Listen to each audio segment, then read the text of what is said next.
Ayan na, meron po akong gustong patunayan, no?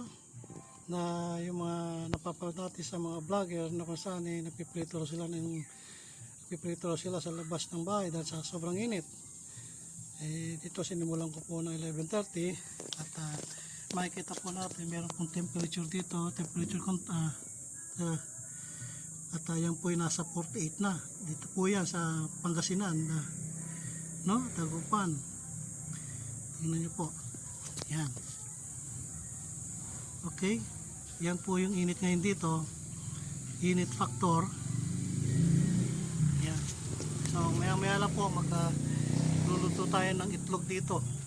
Tingnan natin kung gaano ba katotoo na nakakapagluto sila. Ito naman yung kawali na galing dito sa oven at nagpapainit ako ng mantika. Yan, kapag mainit na, lalabas ako ngayon mamaya. Tingnan natin. Okay, iunahin ko itong bagong init na kawali. Tingnan natin.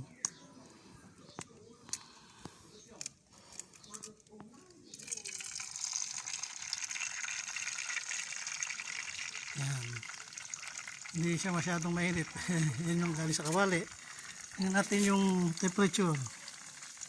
Kita nyo naman, halos mag 50 na. 50 na yung temperature dito. Ito naman yung binilat ko ng may 1 oras. Ay! Wala. Hindi man lang sumagitsit.